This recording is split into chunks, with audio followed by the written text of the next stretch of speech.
pleased to be here on behalf of the association Trama di Terre. Unfortunately, there is not enough time to touch all the points that could have been interesting to explore with reference to women in need or international protection in the contemporary context of globalized migrations. However, I remain at your disposal for any questions at the end of the presentation. Trama di Terre, that means Wave of Lands, is a feminist association set up in 1997 in Imola, in the province of Bologna, by a group of women from different backgrounds. Furthermore, most of the founders and the members are of migrant origin. The main purpose of the association is to assert grassroots women's rights while working for concrete political answers to the concerns of women, especially of those who usually remain on the sidelines of the mainstream because of their class, religion, sexual orientation, ethnicity, and so on. Actually, the association provides a range of advice and support services to women, such as a cultural center, including a school of Italian language for foreign women, a women's library, an anti-violence center, including 2 shelters, a housing service for women in need, and since 2014, a reception project addressed to refugee and asylum-seeking women. At this time, the association hosts around 30 women. Moreover, every year, hundreds of women come across Trama di Terre in order to find support and help. Since 2014, as I said before, because of the increasing number of women who cross the Mediterranean and then apply for asylum in Italy, the association is consistently engaged in developing and implementing gender-sensitive reception measures and tools in order to secure the specific needs of women and girls in refugee contexts. According to the UN High Commission for Refugee Statistics, between January and June 2016, around 115,000 people arrived to Italy. The number of women increased from 9% in January to 14% in August.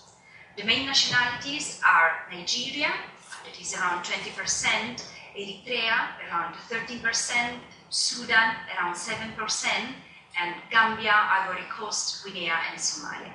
According to the International Organization for Migration, this year, around 3,500 people lost their lives crossing the Mediterranean, and this number includes, of course, missing people. In particular, the association is concerned with improving the specific life conditions of women seeking international protection in Italy, taking as a starting point their own words and the life experiences they share with us during the hospitality. Actually, we host 16 women and 4 children, 4 little girls actually. They come from Cameroon, Eritrea, Mali, Nigeria, and Somalia.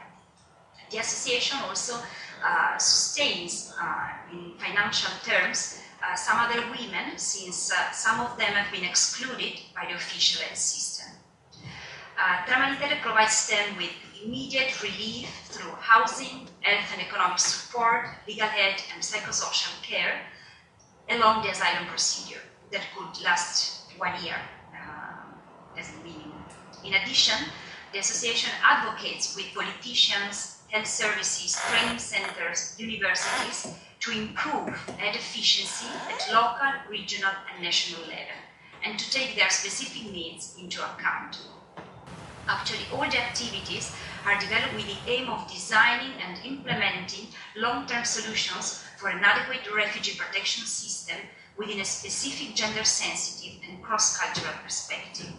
However, we recognize that in Italy, the refugee system is still managed in emergency terms as if the refugees' flux would be temporary, while this is not the case, as the data related to migration flows show to us. Moreover, adequate and forward-looking international migration policies to face the refugee crisis are totally missing, as recently the UN summit showed, as well as the raising of walls across Europe and the difficulties, for instance, that Italy and Greece face to relocate asylum seekers, since receiving European states are largely responsible for delays in responding to relocation requests. Just in the last 2 weeks, 2 Eritrean women, pregnant women, were hosted in Trama, left our association voluntarily, since they have been waiting for relocation since May.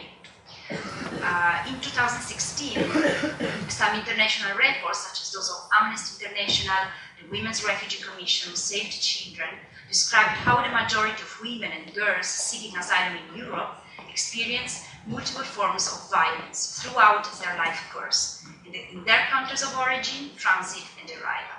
In Trama, we try to create a space where women may share their violence experiences and find support.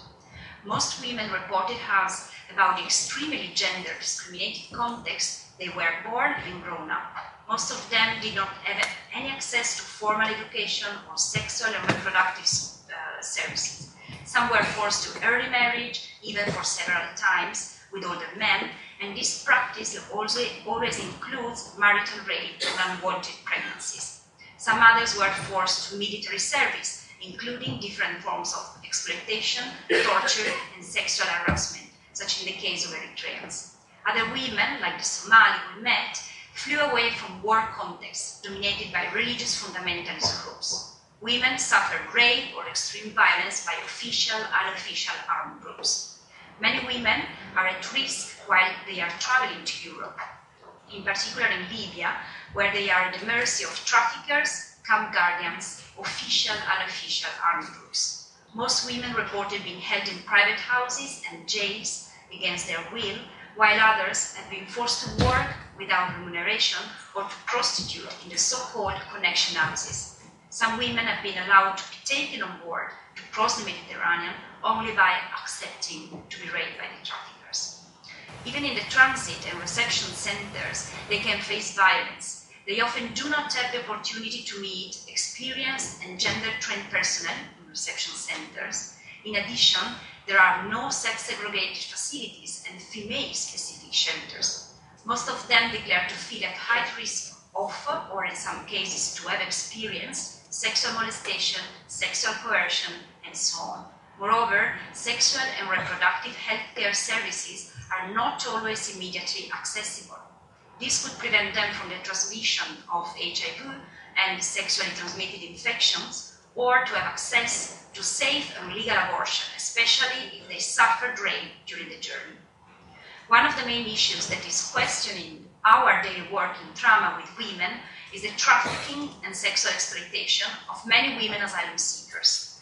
Most of them are of Nigerian origin. Actually, between January and June 2016, 3,500 women of Nigerian origin arrived in Sicily, crossing the Mediterranean from North Africa.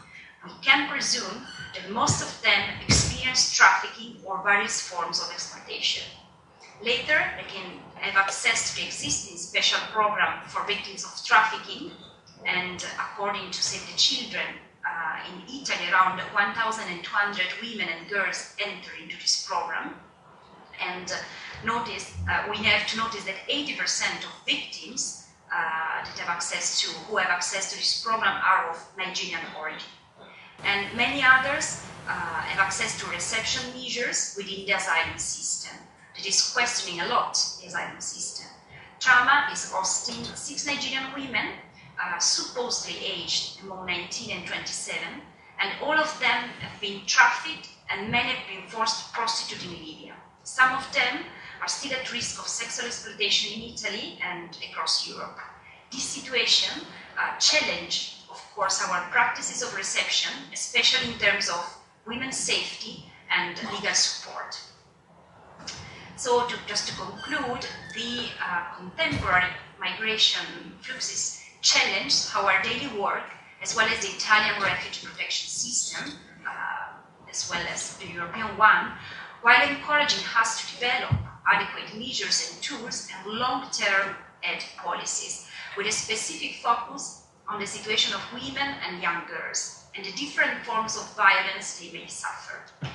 We at Trama, we urge the asylum system to recognize women the right to claim asylum based on violence against women, but also all the other typologies of international protection, like the humanitarian one or the call it subsidiary, as well as to develop more policies to effectively protect the rights of women seeking asylum.